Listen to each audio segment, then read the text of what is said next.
की संरचना, गुणसूत्र की संरचना कैसी दिखेगी वो देखते हैं। गुणसूत्र या जिसे कहते हैं क्रोमोसोम, ठीक है। तो गुणसूत्र में क्या होता है कि आप देखेंगे तो इस तरह की संरचना होती है।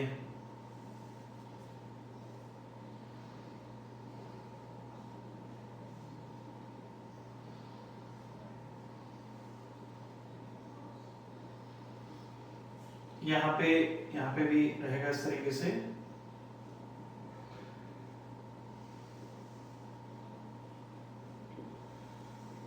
ऐसे रहेंगे, ठीक है। तो ये गुणसूत्र हो गए और यहाँ पे भी रहेगा इस तरीके से ऐसे, और यहाँ पे ये ऐसी संरचना होगी, स्ट्रक्चर होगी ये ऐसे।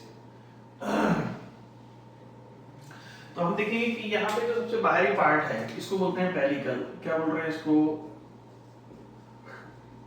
पेलिकल।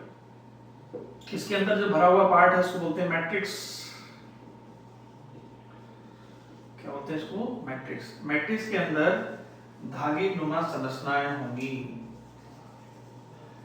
इस तरीके से पड़ी रहती हैं धागे नुमा संरचनाएं, जिसे कहते हैं क्रोमोनिमेटा। क्या बोलते हैं? क्रोमोनिमेटा, ठीक है। एंड देन इस क्रोमोनिमेटा के ऊपर कुछ इस तरीके से मोती संरचनाएं होती हैं, पूरे पे लगी रहेंगी। इनको बोलते हैं क्रोमोमियर। क्रोमोमियर, मोती जैसी संरचना, ठीक है। अब नेक्स्ट अब बात कर रहे हैं, तो यहाँ पे दिख रहे हैं आप एक सिकुड़ा हुआ भाग, सिकुड़ा हुआ भाग, इसे बोलते हैं प्राथमिक संकीर्ण। क्या बोलते हैं इसको? प्राथमिक संकीर्ण। और इसी जगह पे क्या होगा? यहाँ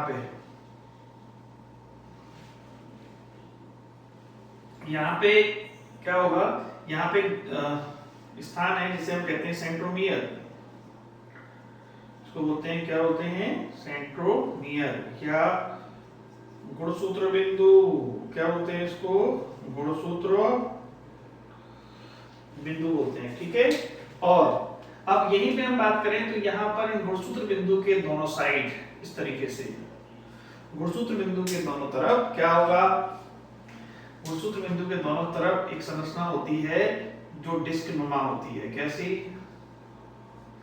डिस्क जैसी संरचना, डिस्क नुमा संरचना दिख रही है दोनों साइड, एक ये और एक ये।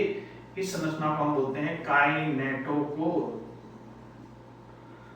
क्या बोलते हैं? काइनेटोकोर कहा जाता है।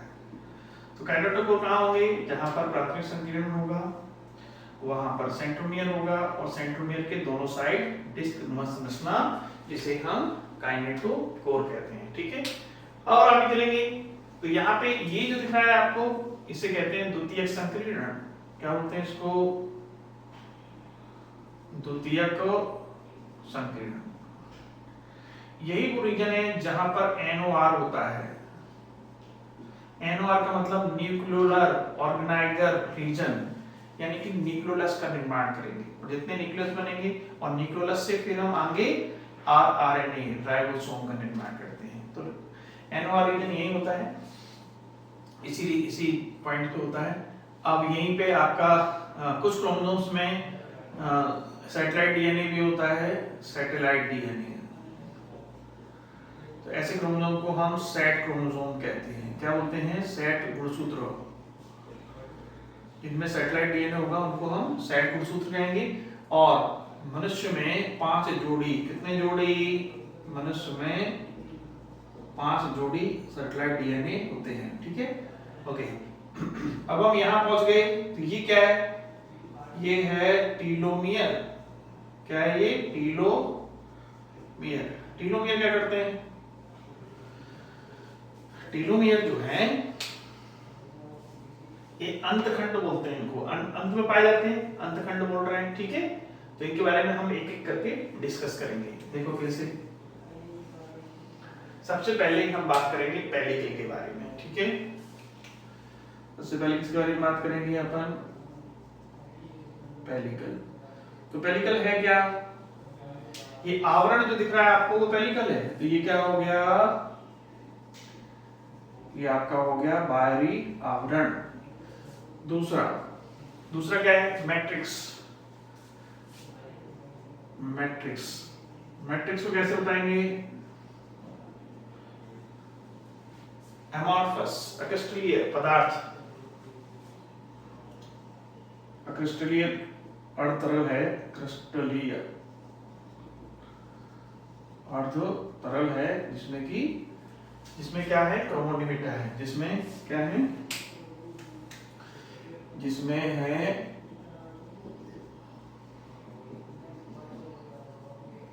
क्रोमोनिमेटा। क्या है? क्रोमोनिमेटा है। ठीक है। नेक्स्ट हम बात कर रहे हैं क्रोमोनिमेटा के ऊपर। नेक्स्ट क्या है? मोती जैसी संरचनाएं हैं। चलिए पहले क्रोमोनिमेटा पढ़ लेते हैं। क्रोमोनिमेटा तो ये कैसे लिखते हैं? आपको धागेनुमा संरचनाएं। नेक्स्ट आपका क्या है? क्रोमोमियर। देखिए क्रोमोमियर, ये क्या है? क्रोमोनिमेटा के ऊपर मोती जैसी संरचना है। ठीक है। कहां पर? क्रोमोनिमेटा के ऊपर कैसी संरचनाएं हैं? मोती जैसी संरचनाएं।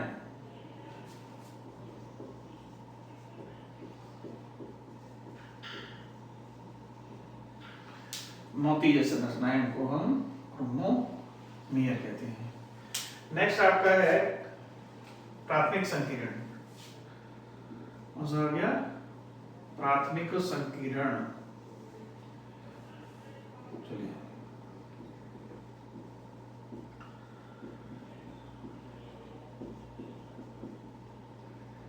जिसे कहते हैं प्राइमरी कंस्ट्रक्शन। तो प्राइमरी कंस्ट्रक्शन में क्या होता है? वो सिकुड़ा हुआ भाग, इस जगह क्या पाया था? सेंट्रोमियर। कैसा भाग है ये? सिकुड़ा हुआ भाग। और यहीं पे क्या होता है? इसी जगह पे होता है, इसमें पाया जाता है क्या? गुणसूत्र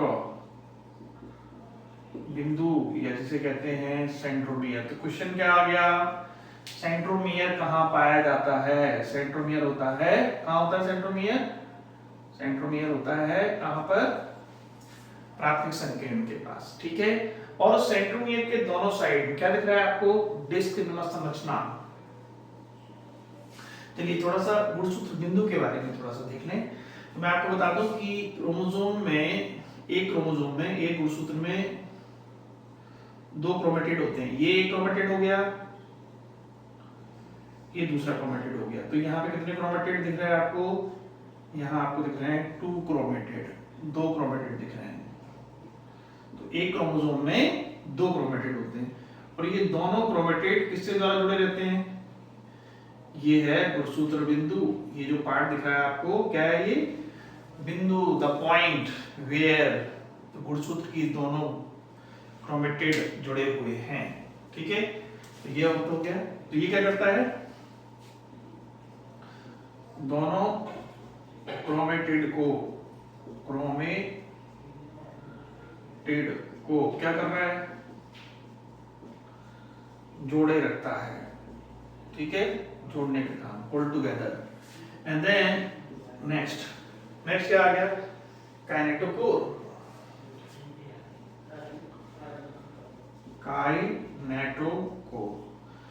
काइनेटोकोर क्या होता है? तो उन्होंने कहा है कि गुणसूत्र बिंदु के दोनों ओर डिस्क नुमा संरचना, डिस्क जैसी संरचना को काइनेटोकोर कहते हैं। तो क्या जो गुणसूत्र बिंदु है, या जिसे हम क्या बोल रहे थे? सेंट्रोमियर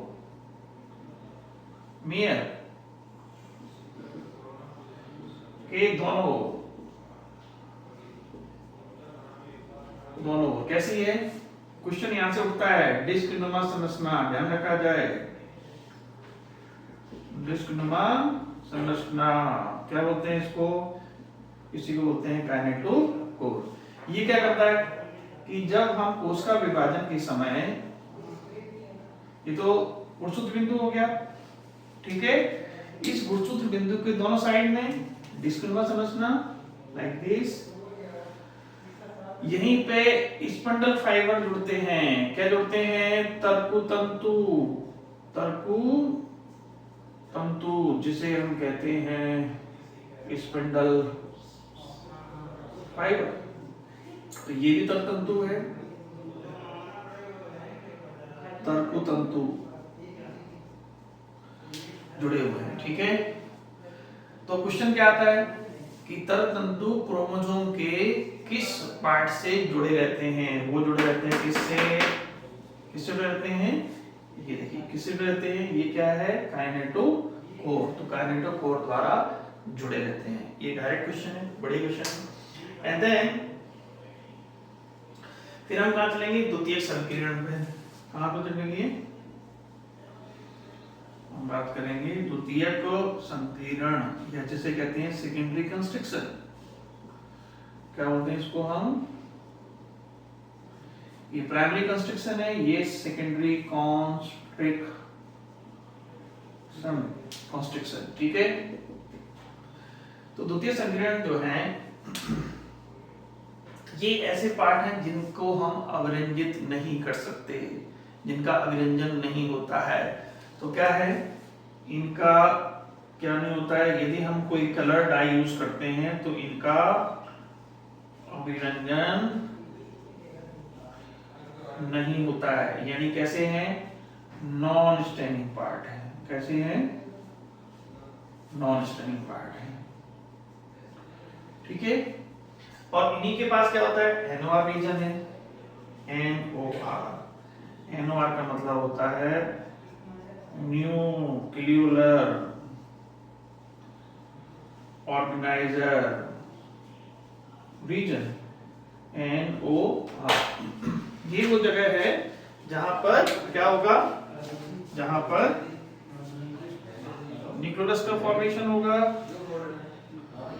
और न्यूक्लियस के बाद में क्या बनेंगे? यहाँ पर आरआरएनए बनेंगे। क्या बनेंगे? यहाँ पर आरआरएनए बनेगा। तो ये आपका हो गया द्वितीयक संकीर्ण। और द्वितीयक संकीर्ण जो है वो कैसे दिखेंगे आपको? आगे जाके वो सैटेलाइट के रूप में दिखेंगे। किसके रूप में? सैटेलाइट के रूप में दिखेंगे।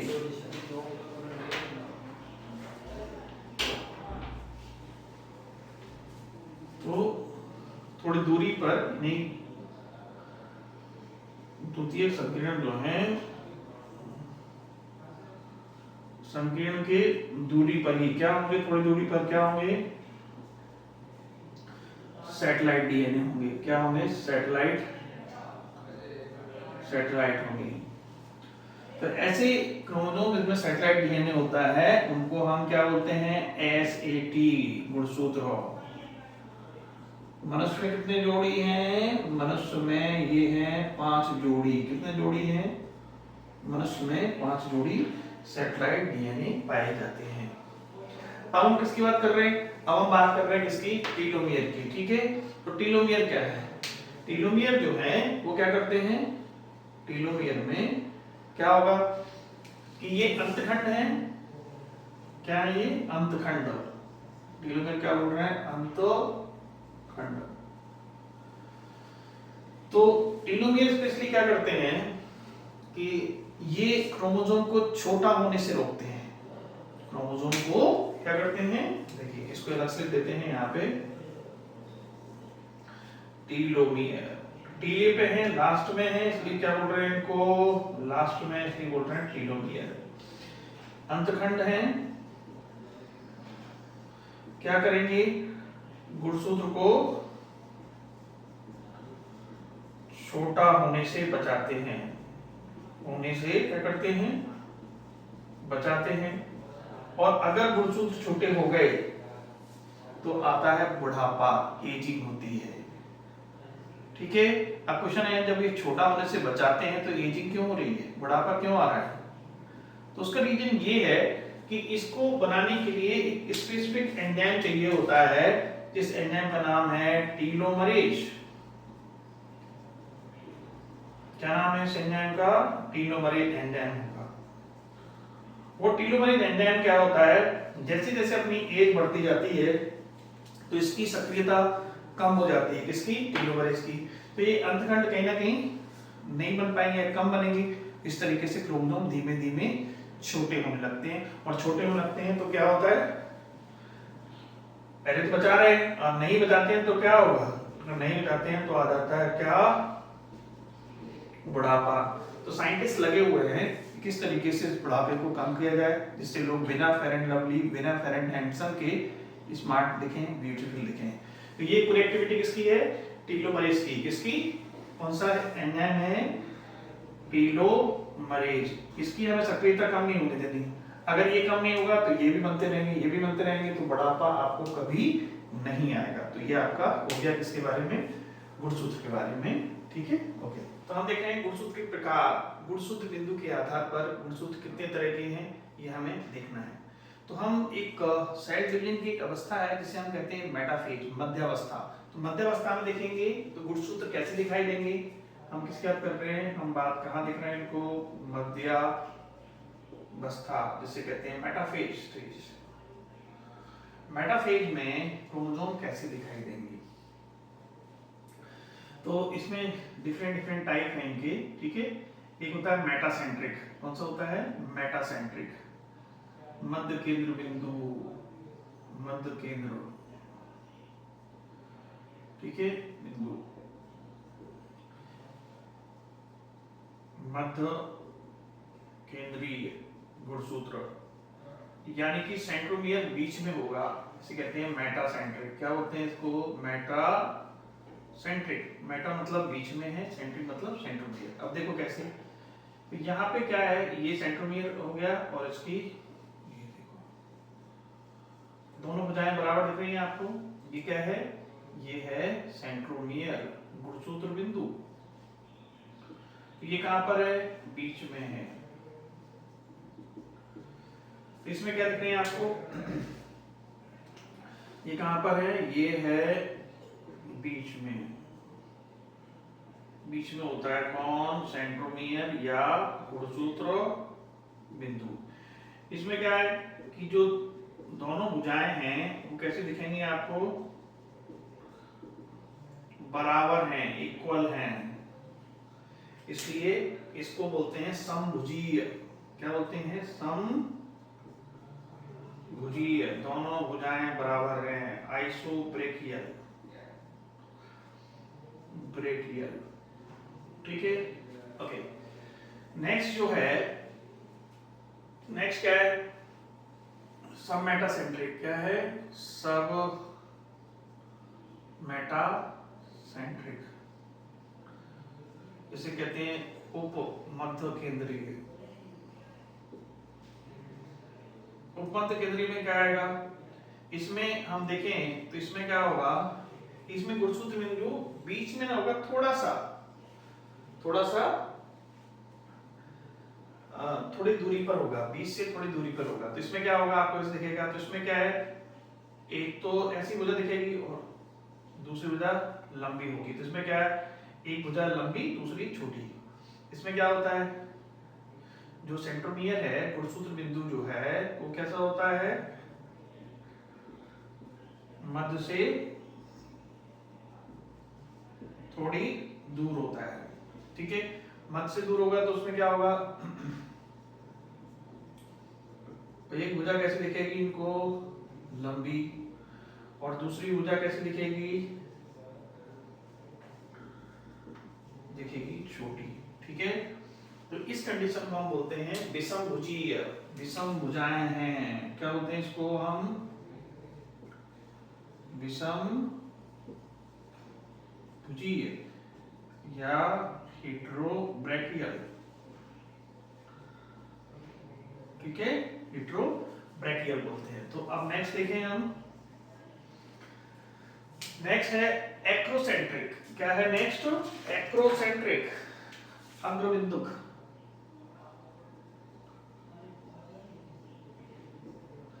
या जिसे कहते हैं हम एक्रोसेंट्रिक। इस कंडीशन में क्या होगा कि ये अंत की तरफ चले जाएंगे, अंत खंड की तरफ, ठीक है। कहां चले जाएंगे ये एक्रोसेंट्रिक में श्रेय की ओर। तो क्या होगा, ये कहां पहुंच गए, ये कहां पहुंच जाते हैं इसमें श्रेय की ओर। जो गुणसूत्र बिंदु है कहां पहुंच गया, देखिए ये गुणसूत्र बिंदु है, कहां पहुंच गया, श्रेय की ओर, श्रेय की ओर। तो इसमें एक अत्यंत छोटी भुजा होगी, अत्यंत छोटी भुजा, और दूसरी कैसे होगी, अत्यंत बड़ी भुजा। नेक्स्ट आपका है एक्रोसेंट्रिक के बाद आ गया टीलोसेंट्रिक, या इसको बोलते हैं अंतकेंद्रीय अवस्था, या बोलते हैं टीलोसेंट्रिक। तो टीलो मतलब टॉप पे, टीले पहुंच गया, तो उसकी दूसरी जब उस साइड की जो भुजाएं गायब हो जाएंगी। देखो ये सेंट्रोमियर हो गया, ये आपका दिख रहा है। और एक और होता है जिसे कहते हैं ए सेंट्रिक। ए मतलब होता है एब्सेंट, यानी कि इसमें सेंट्रोमियर नहीं होगा, तो ये आपको ऐसे दिखाई देगी, इसमें सेंट्रोमियर नहीं है। अब ये तो किसकी बात हो गई, ये बात हो गई किसकी, ये बात हो गई आपका मध्यावस्था के क्रोमोसोम की, किसकी, मध्यावस्था के। अगर हम बात करें एनाफेज अवस्था, जिसे कहते हैं पश्चावस्था,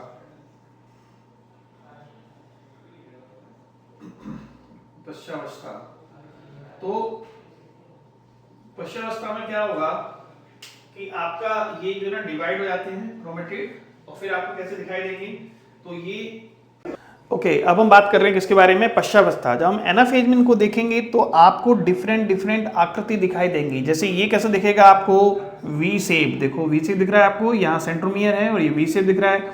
इसमें सबमेटासेंट्रिक में कैसे दिखेगा आपको, एल शेप दिखेगा, ठीक है।